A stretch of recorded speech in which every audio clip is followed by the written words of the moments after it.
오늘 우리에게 주신 하나님의 말씀 보도록 하겠습니다. 오늘 우리에게 주신 하나님의 말씀은 시편 22편 1절로 31절까지 말씀입니다. 시편 22편 1절부터 31절까지 말씀입니다. 귀하신 하나님의 말씀 받들어서 읽도록 하겠습니다. 내 하나님이여 내 하나님이여 어찌 나를 버리셨나이까. 어찌 나를 멀리하여 돕지 아니하시오며 내 신음소리를 듣지 아니하시나이까.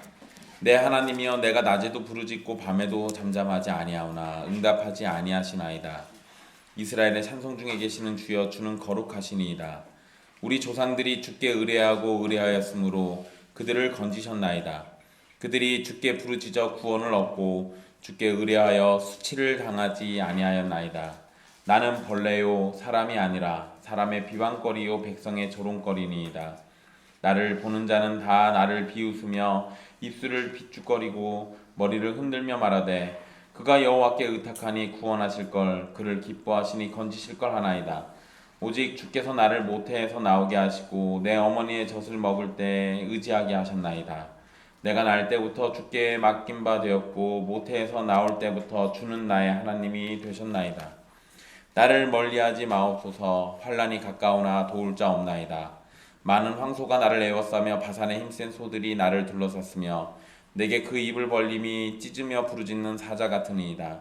나는 물같이 쏟아졌으며 내 모든 뼈는 어그러졌으며 내 마음은 밀랍 같아서 내 속에 녹았으며 내 힘이 말라 질그릇 조각 같고 내 혀가 입천장에 붙었나이다. 주께서 또 나를 죽음의 진토 속에 두셨나이다. 개들이 나를 에워쌌으며 악한 무리가 나를 둘러 내 수족을 찔렀나이다. 내가 내 모든 뼈를 셀 수 있나이다. 그들이 나를 주목하여 보고 내 겉옷을 나누며 속옷을 제비 뽑나이다. 여호와여 멀리하지 마옵소서. 나의 힘이시여 속히 나를 도우소서. 내 생명을 칼에서 건지시며 내 유일한 것을 개의 세력에서 구하소서. 나를 사자의 입에서 구하소서. 주께서 내게 응답하시고 들소의 뿔에서 구원하셨나이다. 내가 주의 이름을 형제에게 선포하고 회중 가운데에서 주를 찬송하리이다. 여호와를 두려워하는 너희여 그를 찬송할지어다. 야곱의 모든 자손이여 그에게 영광을 돌릴지어다. 너희 이스라엘 모든 자손이여 그를 경외할지어다. 그는 공고한 자의 공고를 멸시하거나 싫어하지 아니하시며 그의 얼굴을 그에게서 숨기지 아니하시고 그가 울부짖을 때 들으셨도다. 큰 회중 가운데에서 나의 찬송은 주께로부터 온 것이니 주를 경외하는 자 앞에서 나의 소원을 갚으리이다. 겸손한 자는 먹고 배부를 것이며 여호와를 찾는 자는 그를 찬송할 것이라. 너희 마음은 영원히 살지어다. 땅의 모든 끝이 여호와를 기억하고 돌아오며 모든 나라의 모든 족속이 주의 앞에 예배하리니 나라는 여호와의 것이요 여호와는 모든 나라의 주제심이로다. 세상의 모든 풍성한 자가 먹고 경배할 것이요 진토 속으로 내려가는 자 곧 자기 영혼을 살리지 못할 자도 다 그 앞에 절하리로다. 후손이 그를 섬길 것이요 대대의 주를 전할 것이며 와서 그의 공의를 태어날 백성에게 전하며 주께서 이를 행하셨다 할 것이로다. 아멘. 이 말씀은 살아계신 하나님의 말씀입니다. 지난 2주 동안 우리는 시편 22편의 말씀을 나눠서 살펴봤습니다. 지금까지는 다윗의 노래를 중심으로 살폈는데 오늘은 이 시편이 궁극적으로 가리키고 있는 예수 그리스도의 입장에서 다시 살펴보려고 합니다. 우리에게는 너무도 익숙하듯이 22편 1절은 예수님께서 십자가 위에서 죽어가시면서 외치셨던 탄식입니다. 마태복음 27장 46절에 예수님은 나의 하나님 어찌하여 나를 버리셨나이까 라고 외치셨습니다. 그런데 예수님께서 이 말씀만 했다고 여기에서 끝난 것이 아닙니다. 예수님이 시편 22편의 첫 구절을 인용하신 것은 나머지 전체를 포함하는 인용으로 봐야 합니다. 그리고 22절 앞부분은 예수님께서 당하신 고난과 직접적으로 연관이 되는 표현들이 등장합니다. 즉 시편 22편은 다윗이 부른 노래이지만 이 노래는 예수 그리스도의 고난과 승리를 예언적으로 증거하는 시편 말씀인 겁니다. 이러한 관점을 가지고 시편 22편 전체를 예수님의 이야기로 살펴보도록 하겠습니다. 먼저 예수님께서 1절을 인용하실 때 단순히 인용만 하신 것은 아닙니다. 사실 실제로 하나님께 소리치시면서 탄식하신 내용이기도 합니다. 예수님은 고통 가운데 나의 하나님 왜 나를 버리셨나이까 라고 이렇게 외치셨는데, 그 장면 앞뒤로 하나님은 침묵하고 계십니다. 여러분, 나중에 이제 우리가 마태복음을 살피면서 보게 될 건데요, 분명히 하늘이 열리고 음성이 들리면서 하늘에서 난 소리는 뭐였냐면, 이는 내 사랑하는 아들이다 라고 얘기해요. 내가 기뻐하는 자고 내가 사랑하는 아들이다 라고 얘기하셨는데, 정작 그 아들이 하늘을 향해서 소리칠 때는 하나님이 침묵하십니다.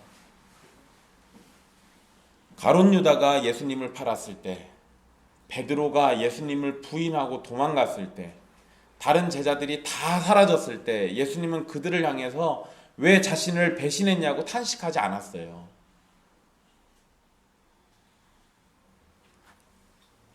사람들이 예수님을 외면하고 배신하는 것은 얼마든지 참을 수 있는 것이지만, 나의 하나님, 나의 아버지가 외면하는 것은 감당할 수 없는 괴로움이었던 겁니다.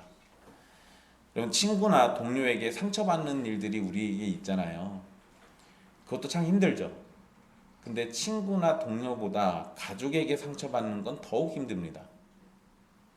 내가 정말로 힘들고 어려울 때 나를 외면하는 친구나 동료들은 그러려니 할 수 있어요. 근데 내가 힘들 때 나를 외면하는 가족은, 그거는 참 참기 힘들죠. 그런데 예수님과 하나님 아버지는 단순한 가족의 관계를 넘어서 일체이신 분이잖아요. 절대적인 사랑으로 연합되어 있으신 분이잖아요. 그런데 그런 관계가 등을 돌리고 침묵하고 있는 거예요.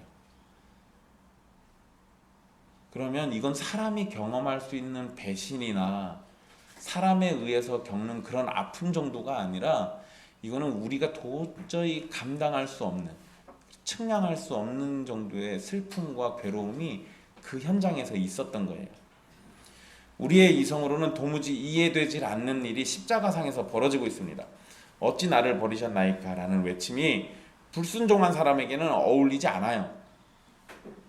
타락하고 불순종한 삶을 사는 우리는 하나님께서 버리시는 게 당연한 거거든요. 그런데 하나님 앞에서 완전한 순종을 보이신 예수님을 버리시는 것은 이해될 수가 없는 일입니다.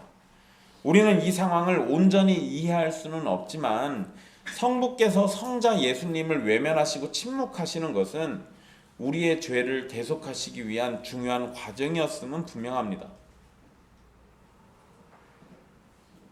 여러분, 오늘 아침에 제가 예수나를 위하여 오늘 우리 부른 찬송가 있잖아요. 이거를 틀어놨어요. 그랬더니 주성이가 와가지고 갑자기 하나님 아버지 얘기를 하면서 예수님 얘기를 물어보더라고요. 아버지가 아들을 버렸지. 아니, 아빠가 아들을 버렸다고? 심각해졌어요. 있을 수 없는 일이니까. 그죠? 여러분, 사람의 머리로는 이성적으로는 이해가 안 되는 일이 벌어진 거예요. 물론 여러분, 우리가 사는 세상에서는 아버지가 아들 버리는 일이 흔합니다. 아들이 아버지 버리는 일도 흔하죠. 이건 정상이 아니에요. 그건 비정상이잖아요. 그러니까 그런 비정상적인 우리의 삶을 가지고 하나님을 판단하면 안 돼요. 그런데 하나님 아버지와 아들이신 예수님의 관계는 그냥 아버지와 아들 정도의 관계가 아니라, 아까 말씀드린 것처럼 이분들은 태초부터 하나로 연합되어서 그 누구도 끊을 수 없는 사랑으로 묶여 계신 분이었단 말이에요. 그런데 그런 존재가 서로를 외면하고 있는 거잖아요. 예수님은 부르짖고 하나님 아버지는 그거를 모른 척하고 있고, 그러니까 그 상황이 얼마나 끔찍했겠습니까? 예수님에게는 그 순간이 지옥과 같았을 거예요. 그게 제일 끔찍한 일이죠. 여러분, 지옥은 불구덩이가 있고 꺼지지 않는 유황불에서 내 몸이 타들어가고 온갖 벌레들이 나를 집어뜯고, 이것만 생각하지 마세요. 그것보다 더 끔찍한 건 그 지옥에 하나님이 안 계시다는 거예요. 그러면 그게 지옥이죠. 여러분, 우리가 현실을 지옥이라고 얘기하기도 하잖아요. 지금 우리가 사는 삶이 지옥이다, 이런 얘기하죠. 그런 얘기들 드라마 같은 데서도 자주 나와요. 그리고 여러분들이 세상을 살다 보면 진짜로 또 그런 일들을 경험할 때도 있습니다. 그런데 여러분, 진짜 지옥은 우리가 겪는 고통이 크기 때문에 지옥이 아니라 하나님이 그 고통 가운데 아무런 반응을 안 하시는 그 상황이 지옥인 거예요. 그러니까 지금 예수님의 상황은 정말로 지옥에 내려간 것과 같은 상황이 돼버린 거죠. 하나님 아버지께서 예수님을 외면하고 버리신 건 우리의 죄가 그만큼 하나님 앞에서 예수님을 떨어뜨렸기 때문에 그런 겁니다. 이거는 분명한 사실이에요. 그만큼 우리의 죄가 하나님 아버지가 외면할 만큼 컸다는 거죠. 이사야 59장 1절로 2절에 보면 이렇게 기록되어 있습니다. 여호와의 손이 짧아 구원하지 못하심도 아니요 귀가 둔하여 듣지 못하심도 아니라 오직 너희 죄악이 너희와 너희 하나님 사이를 갈라놓았고 너희 죄가 그의 얼굴을 가려서 너희에게서 듣지 않으시게 함이니라. 우리의 죄가 하나님과의 사이를 멀어지게 만든 거예요. 하나님의 얼굴을 가리기 때문에 듣지 않는 겁니다. 우리의 죄 때문에가 이런 일이 벌어진 거예요. 예수님이 미워서 그러신 게 아니에요. 우리의 죄를 짊어지신 예수님이 우리의 죄 때문에 하나님으로부터 외면받고 있는 거라고요. 이러한 일이 우리 죄를 담당하신 예수님에게 지금 벌어지고 있는 거잖아요. 때로 여러분, 하나님께서 우리의 기도를 전혀 들어주시지 않으시는 것처럼 느껴질 때가 있습니다. 그러나 그건 여러분에게만 일어난 일이 아니었어요. 하나님의 독생자이신 예수 그리스도도 동일하게 하나님께 자신의 부르짖음에 응답하지 않는 걸 경험하셨던 거예요. 그러니까 여러분들이 기도하셨을 때 응답되지 않는 걸로 불평하지 마세요. 하나님의 독생자도 지금 외면해 버리시는데 저나 여러분들의 기도 안 들으시는 건 일도 아니죠. 물론 진짜로 안 듣는 게 아니잖아요. 단지 거기에 반응을 안 하시는 거지. 그러잖아요. 근데 여러분, 우리 경험적으로 알아요. 아이들이 엄마나 아빠에게 막 소리치고 도와달라고 할 때 엄마 아빠가 그거를 못 들은 척하면 애들은 어떻습니까? 엄마 그냥 혼자서 처리하는. 혼자서 처리할 수 있어? 내놓은 자식인가? 그죠? 내놓은 자식 같기도 하고. 그게 절망스러울 거예요. 굉장히 절망스러울 거라고요. 그 절망스러움을 지금 예수님이 느끼고 있는 거잖아요. 여러분, 예수님은 귀를 막으신 것 같은 하나님 아버지를 경험하시는 게 분명해요. 그렇지만 그럼에도 예수님이 하나님을 뭐라고 부르고 계십니까? 나의 하나님, 나의 하나님 그러잖아요.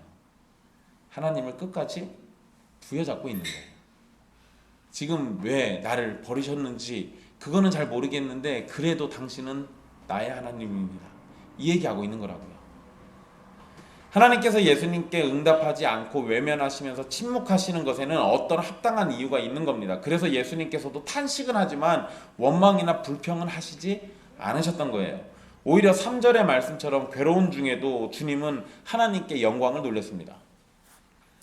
우리의 기도가 응답되지 않더라도 그것은 하나님께 합당한 이유가 있기 때문에 그런 거예요. 우리는 오히려 우리 그 거룩하신 주님을 찬송하면서 주님의 거룩하심을 따라서 거룩한 백성으로 우리가 온전히 서도록 해주시기를 바라야 합니다. 설령 우리의 기도가 응답되지 않더라도 우리가 고난 가운데 있다 할지라도 더 극한 상황에서 우리의 목숨이 끊어지는 상황이라고 할지라도 주님의 거룩한 백성으로 우리가 서도록 해주시기를 바라는 게 그게 당연한 거예요. 너무 극한 상황에 내몰리면 모든 걸 다 부정하고 인정하지 않고 떠나려고 할 수도 있습니다. 그런 사람들을 교회에서도 종종 봐요. 네, 여러분, 하나님의 진짜 자녀들은 극한 상황이 와도 하나님을 떠나지 않아요.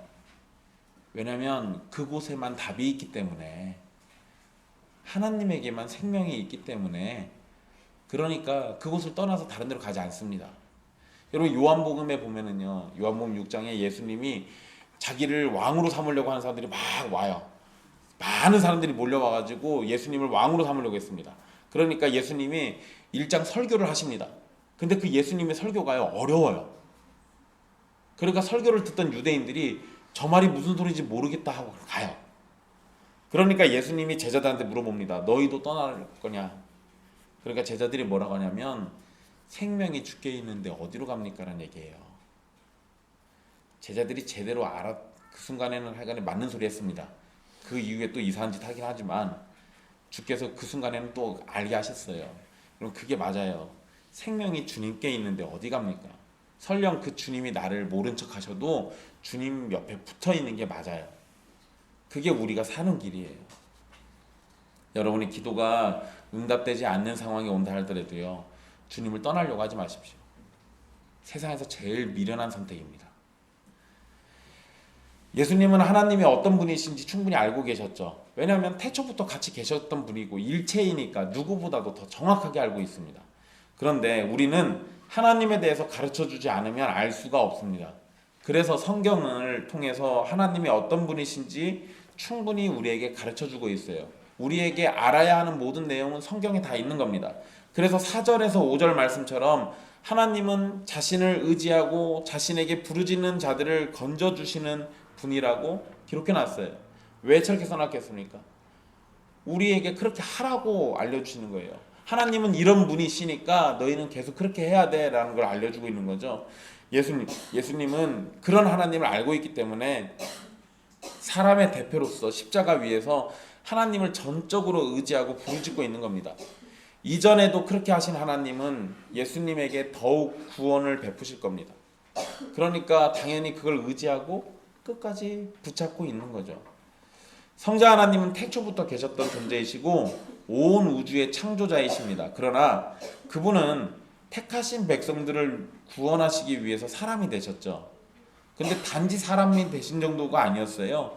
자기 백성의 죄를 해결하시기 위해서 사람이 아닌 벌레와 같은 취급까지도 받으셨습니다. 사람들의 비방과 조롱이 있지만 사람의 발에 밟힌 벌레처럼 아무런 저항도 하지 않으시고 죽음의 고통만 당하셨어요. 누구 때문에? 저와 여러분 때문에. 저와 여러분 때문에 그러셨다고요. 7절에서 사람들이 조롱하는 모습이 나옵니다. 이 말씀은 마태복음 27장 39절, 마가복음 15장 29절에도 기록되어 있는데요. 십자가에 달리신 예수님을 보면서 사람들은 자기 머리를 흔들면서 모욕했습니다. 천지를 지으신 하나님을 향해서, 죄인을 구원하러 오신 구세주를 향해서, 귀신도 사탄도 조롱할 생각조차 하지 못하는 젖는 왕을 향해서 사람들은 온갖 조롱과 비방을 쏟아냈어요. 그 순간만큼은 사람들이 사탄보다 더한 거예요. 예수님의 말씀처럼 저들은 자기가 무슨 짓을 하고 있는지 정말 모르고 있었던 거죠. 거기에 여러분 8절 말씀은 마태복음 27장 43절에 인용됩니다. 그가 여호와께 의탁하니 구원하실 걸, 그를 기뻐하시니 건지실 걸. 이 말씀이 마태복음 27장 43절에 인용되어 있는데요. 이 말씀을 누가 하냐면 대제사장들과 서기관들 그리고 장로들이 십자가 위에서 고통받는 예수님을 희롱하면서 조롱하면서 했던 말이에요. 여러분 이거를요, 이방인인 저 같은 사람들이 지나가다 쳐다보고 했으면 그냥 우연히 했을 거라고 얘기할 겁니다. 그런데 방금 이 말 누가 했다고요? 대제사장, 서기관 그리고 장로들이 했어요. 이 사람들은 이 말씀을 전혀 모르고 사용한 게 아니에요. 이 말씀이 어디에 나온 건지도 알고 어떤 상황에서 쓴 건지도 다 압니다. 그런데 그거를 예수님을 조롱하기 위해서 갖다 썼어요. 그냥 자연스럽게 나온 말이 아니었다고요. 그들은 이 말씀을 의도적으로 지금 사용하고 있는 건데요. 다윗을 조롱했던 대적들처럼 대제사장과 서기관과 장로들도 예수님을 조롱하기 위해서 이 말씀을 인용한 겁니다. 그들의 영적인 무지는요, 이 시편의 말씀이 예수님에게서 성취되도록 사역된 거예요. 그러니까 이런 식인 거죠. 예수님은 메시아라고 알려지신 분이었어요. 그리고 사람들이 가서 물어봤죠. 그리고 메시아인 게 드러나기도 했어요. 그런데 대제사장들과 서기관들, 장로들은 그걸 거부했습니다. 그러니까 지금 십자가에서 죽어가는 그 상황을 빗대어서 이 말씀을 인용하고 있는 거예요. 야, 너는 진짜로 오갈 데 없이 여기서 꼼짝없이 죽겠구나. 여호와를 의지하니까 아마 여호와가 널 구원해 줄 거야. 부르짖어 봐, 이 얘기죠. 하나님이 너 기뻐하실 거니까 계속 부르짖어 봐. 너 구원해 주는가. 근데 여러분, 그날 저녁에 예수님이 십자가에서 죽은 채로 내려오는 거를 대제사장과 서기관들이 알았을 때 얼마나 환호하고 좋아했을까요? 봐라, 결국에는 하나님이 구원 안 해주셨잖아. 결국엔 죽었잖아. 저것도 별 볼 일 없는 인간이었어. 그러니까 이들은 지금 예수님 조롱하려고 이렇게 막 얘기하고 있어요. 그런데 정말 우습게도 조롱하려고 인용한 말씀이 본의 아니게 시편 22편의 말씀을 성취되게 만들어 놨어요. 이제 9절의 말씀을 보면 우리 주님은요, 성령의 능력으로 마리아의 자궁에 계셨죠. 그리고 태어나시는 모든 과정에서도 하나님의 돌보심이 있었습니다. 주님은 젖먹이와 같이 자신의 의지가 없는 것만 같은 때도 하나님 아버지를 의지했어요. 그리고 태어나셨을 때부터 주님께 맡긴 바가 되셨습니다. 인간 예수와 하나님의 관계는 출생에서부터 내 하나님 그리고 내 아들의 관계예요. 물론 인간 예수가 아닌 성자 하나님으로서의 관계는 출생 이전부터 계속 이랬죠. 근데 여러분, 예수님이 아기로 오셔가지고 사람으로 오셔가지고 내 하나님과 내 아들의 관계를 보이신 이유가 뭐 같아요? 예수님이 하신 모든 행동은 다 우리를 위한 겁니다. 예수님이 하신 모든 일들은 대부분 다 우리가 똑같이 누리게 해주시려고 하신 거예요. 그게 뭐예요? 여러분들 중에 상당수는 장성해서 믿었습니다. 태어나면서 믿은 사람이 아니라 커서 믿은 사람들이죠. 그런데 여러분들이 커서 믿는 순간부터 내 하나님과 내 아들의 관계가 아니라 여러분들은 태어날 때부터 이미 하나님에게는 내 하나님, 내 아들과 딸이었던 거예요. 그거를 지금 예수님이 친히 보여주고 계신 거라고요. 우리는 어느 순간에 예수님을 믿지만, 그래서 하나님의 자녀가 되지만 하나님의 마음속에는 우리가 태어나기 전부터 하나님의 자녀였던 거예요. 그리고 우리가 태어날 때부터 하나님은 우리가 하나님을 내 하나님이라고 부르기를 원하고 계시는 거죠. 사람이 가장 연약할 때는 출생 직후일 겁니다. 부모의 도움이 없이는 아무것도 할 수 없죠. 하지만 그런 시기에도 하나님이 나의 하나님이 되신다는 것은 아무것도 할 수 없는 때부터 우리의 하나님으로 우리를 보호하고 다스리시고 인도하신다는 걸 알려주는 거예요. 그러니까 또 이 표현도 역시 우리에게는 너무나도 큰 은혜인 거죠. 가장 연약할 때 우리의 하나님이 되셨던 분은 우리가 가장 비참한 상태에 이르게 되어도 우리의 하나님이 되십니다. 이 일은 예수님께서 먼저 겪으셨고 우리에게 동일한 복을 허락하시도록 해주신 거예요. 얼마나 감사한 일입니까? 얼마나 감사한 일이에요. 이제 11절의 말씀처럼 예수님이 기도하시는 것은 하나님께서 자기를 버리시지 않고 자신 가까이에 계시기를 기도하신 겁니다. 환난이 가깝기 때문에 하나님 아버지의 도움이 필요합니다. 예수님께서 그 환난을 피할 수 없어서 하나님 아버지의 도움이 필요한 것이 아니라 하나님 아버지의 뜻을 따라서 자신의 능력을 감추고 그 환난을 연약함 속에서 당해야 하기 때문에 필요했던 거예요. 예수님이 능력이 없으셔서 이러시지 않았잖아요. 그런데 그 능력을 낮추고 가장 천한 사람의 모습으로 되셔서 그 상황을 모두 다 감당하셔야 했잖아요. 그러니까 우리의 대표로 정말 사람처럼 되신 거예요. 그래서 우리의 입장에서 하나님의 도움이 절실히 필요한 거를 본인이 직접 다 몸소 보여주고 계신 거죠. 도울 자가 없는 상황에서도 아버지 하나님이 자신을 도와주시기를 간구합니다.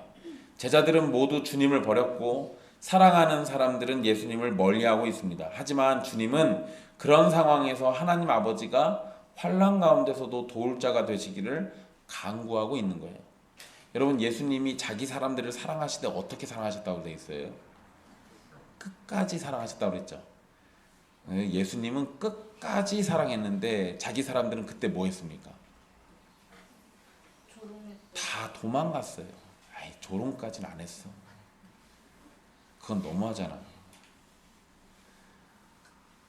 예수님의 제자들이 다 도망갔어요. 그나마 하나 남아있는 게 사도 요한. 요한이 엄마 마리아하고 옆에 같이 있었잖아요. 그거 빼고는 다 도망갔어요. 자기 사람들을 사랑하시되 끝까지 사랑하신 대가가 도망이었어요. 그러니까 그 순간에 만약에 예수님이 자기 제자들이나 사람들을 찾아왔으면 어땠을까요? 내가 저런 꼴 보려고 끝까지 사랑했나? 이런 생각 들지 않겠습니까? 그런데 예수님은 그 상황에서 사람들을 보시는 게 아니에요. 그 상황에서 자신을 끝까지 사랑하고 자신을 끝까지 도와주실 수 있는 하나님 아버지만 바라봤습니다.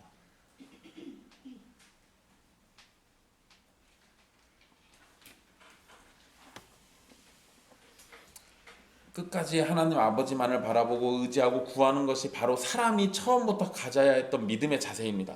그 자세를 주님께서 지금 완벽하게 보여주고 계신 거예요. 예수님은 수많은 대적 앞에 방치되었죠. 그게 이제 12절부터 나오는 말씀인데요.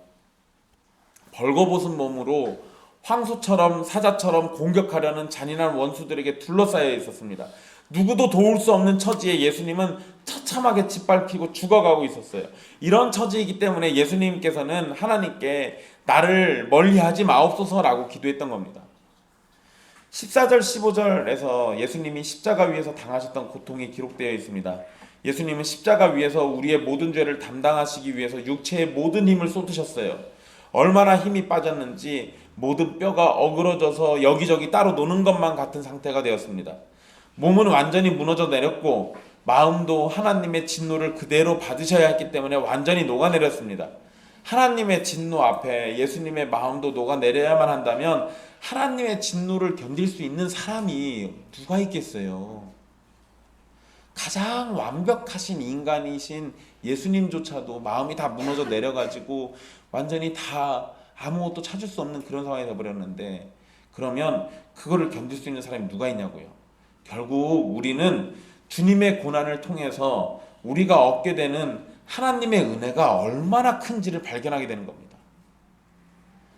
예수님의 고통이 크면 클수록 그것을 원래 받아야 했던 우리의 처지를 생각하셔야 하고요. 예수님의 고통과 고난과 그 울부짖음이 크면 클수록 그만큼 우리가 받은 사랑이 크다는 것을 거꾸로 보여주는 거예요. 요한복음 19장 28절에 내가 목마르다 라고 말씀하시면서 예수님은 15절, 오늘 22편 15절에 나와 있는 표현처럼 입이 말라서 혀가 천장에 붙은 것 같은 상황을 말씀하셨어요. 십자가에 매달려 있으면 거기다가 여러분 이게 발가벗겨져 있잖아요. 그러면 피를 채찍질 당했으니까 또 못질 당했으니까 가시면류관 쓰고 있으니까 피를 계속 쏟을 거 아니에요. 가만히 앉아가지고 땀만 흘려도 목이 마르는 게 정상인데 셀 수 없이 많은 구멍에서 피를 계속 쏟고 있다고요. 그러면 예수님께서 얼마나 목이 마르셨겠어요. 정말로 혀가 입천장에 다 붙은 것 같은 그런 상황이 되셨을 겁니다.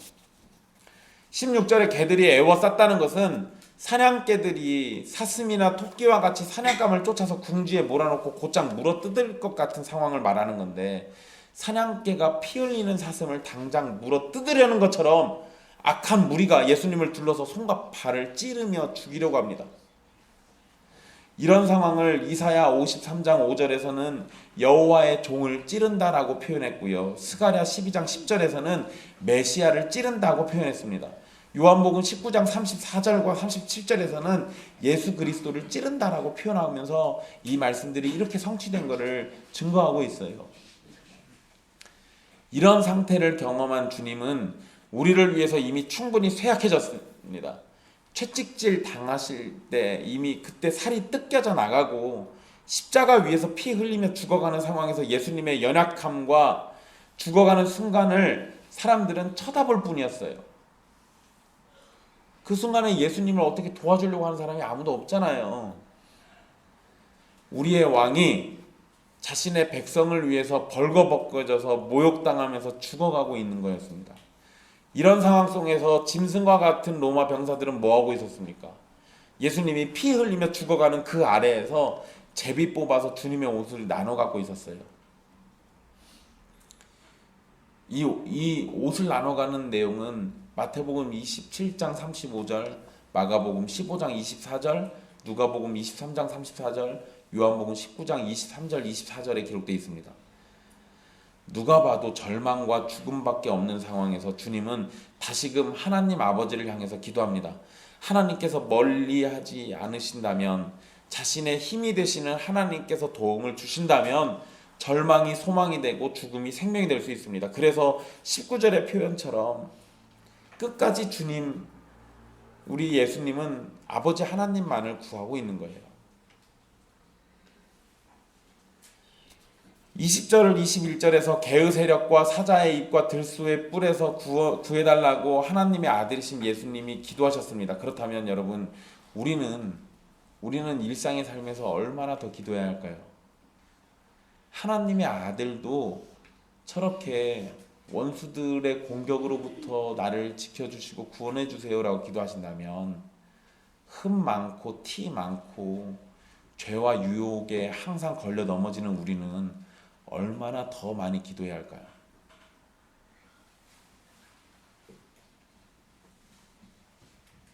게다가 우리의 머리 되시는 예수님께서 이렇게 공격당하고 고난받으셨다면 예수님의 몸된 우리에게도 충분히 일어날 수 있는 일이라고 생각할 수 있습니다.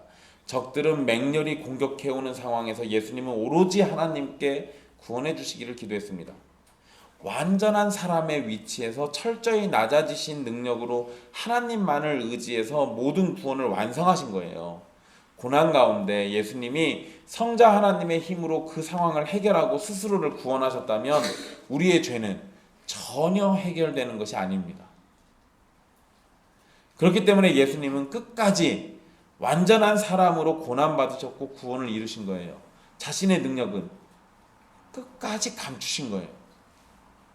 못하신 게 아니에요. 안 한 거지. 누구 때문에? 끝까지 사랑하는 여러분들을 위해서.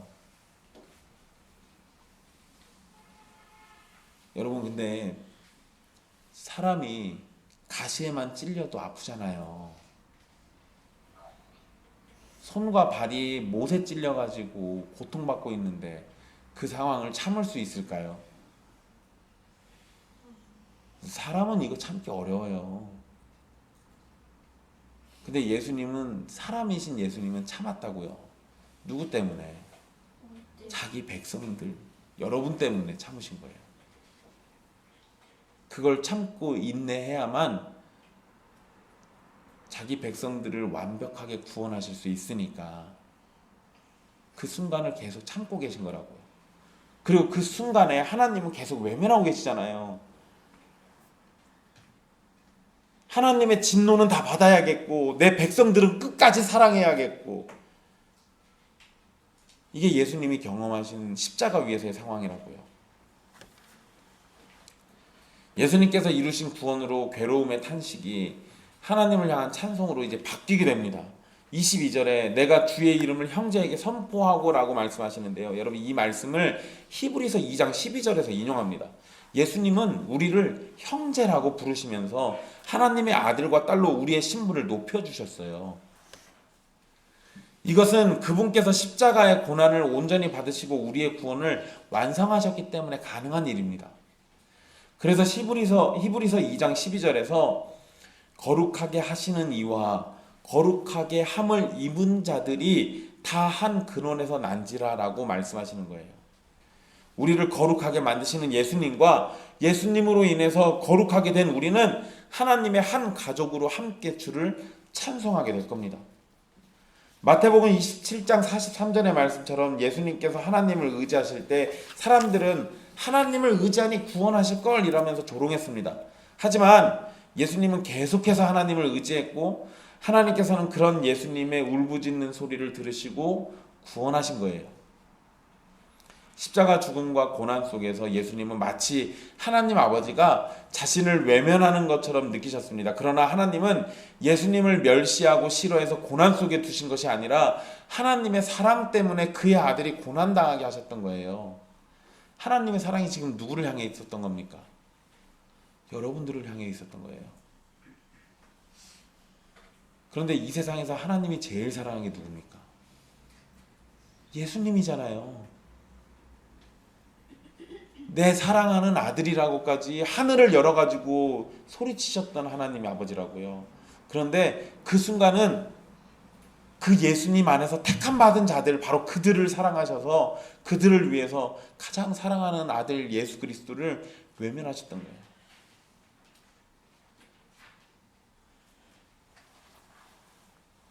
어쩌면 하나님 아버지는 침묵 가운데서 이러셨을 수도 있죠. 조금만, 내 사랑하는 아들 예수야, 조금만 더 참아줘. 네가 죽기까지 내가 기다려야 돼. 고통이 더 극심하겠지만 내가 지금 아무 말 하지 않아서 나의 침묵 때문에 너의 괴로움이 더하겠지만 너의 안에서 택한 저들을 구원하기 위해서 조금만 더 참아줘.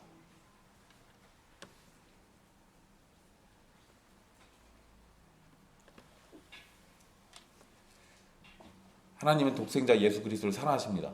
한 번도 사랑을 외면하신 적이 없이 사랑하십니다. 그렇게 사랑하시기에 우리의 죄를 대신 짊어지셨을 때도 계속해서 사랑하셨습니다. 우리가 용서받는 것은 예수 그리스도가 하나님 앞에 완전한 의를 행하셔서 용서와 구원을 받는 것인데, 동시에 하나님 아버지가 우리의 죄로 가장 비참해진 순간에 예수님을 계속해서 사랑하셨기 때문에 그래서 우리가 구원받는 거예요. 만약에 우리의 죄 때문에 더러워지고 비참해지고 추악해진 예수님을 하나님이 사랑하지 않으셨으면 부활하시지 않았겠죠. 그거를 예수님의 공로로 인정도 안 하셨겠죠. 그러면 우리의 구원은 아예 길이 없는 거예요. 아버지 하나님께서 예수님을 향한 사랑이 있기 때문에 우리는 그 사랑 안에서 용서받는 겁니다. 예수님은 자신의 죽음을 통해서 하나님 앞에서 뜻을 다 이루셨고 하나님과 화목을 이루셨습니다. 하나님이 외면하실 때 화목이 깨진 것처럼 보였지만 예수님은 자신의 죽음으로 죄값을 치르셨고 아버지와 화목을 다시금 세우셨습니다. 그리고 자신 안에서 하나님을 바라는 모든 사람에게 화목의 근거가 되십니다. 이제 예수님 안에서 우리는요, 먹고 배부르게 됩니다. 하나님과 화목하게 돼서 그 관계 안에서 우리가 먹고 배부를 수 있는 상황이 된 거예요. 예수님으로 인해서 여호와를 찾는 자가 되고 예수님으로 인해서 찬송하게 되고 예수님으로 인해서 영원한 생명을 얻게 됐습니다. 성부 하나님과 예수님께서 구원의 역사를 이루신 것은 유대인으로부터 땅의 모든 나라로 확장됩니다. 복음은 그 자리에 있지 않아요. 땅끝까지 퍼져나가죠. 요한복음 17장 20절에서 예수님은 자신이 기도하는 것이 단순히 자신을 따르는 유대인 제자들만을 위함이 아니라고 말씀하셨습니다. 제자들의 입을 통해서 전파되는 복음을 믿는 모든 사람들을 위해서 기도하셨어요. 즉 예수님을 통한 구원의 역사는 이스라엘을 넘어서 모든 나라에서 택한 자들을 불러 모으고 주의 앞에서 예배하게 만든다는 겁니다. 예수님의 복음이 전파되는 곳에는 하나님의 나라가 세워지게 되죠. 그리고 그 나라는 삼위 하나님의 것이 됩니다. 그리고 예수 그리스도 안에서 풍성한 자도 먹고 경배할 거고 자기 영혼을 살리지 못할 정도로 최악의 상황에 그런 처지에 놓인 사람들도 하나님을 경배할 겁니다. 예수님 때문에 이게 돼요. 예수님 때문에 이게 됩니다. 우리의 믿음과 결단이 대단해서가 아니라 최악의 상황 속에서도 하나님의 은혜와 사랑을 알게 하시는 성령님이 계시고 그 모든 일을 위해서 우리의 비천과 고난에 처하신 예수님이 있으시기 때문에 가능한 일입니다. 예수 그리스도를 통해서 구원의 은혜를 입은 자들은 자신이 구원을 받은 것으로 만족하지 않아요. 구원받은 자들은 먼저 하나님을 찬양하게 됩니다. 그리고 하나님을 예배하는 일을 기뻐하죠. 그리고 자기 이웃과 자기 자손에게 예수 그리스도의 복음을 전하고 하나님이 하신 일을 증거하게 될 겁니다. 여러분, 예수님께서요, 요한복음 19장 30절에 마지막 숨이 끊어질 때 다 이루었다라는 말씀하십니다. 다 이루었다.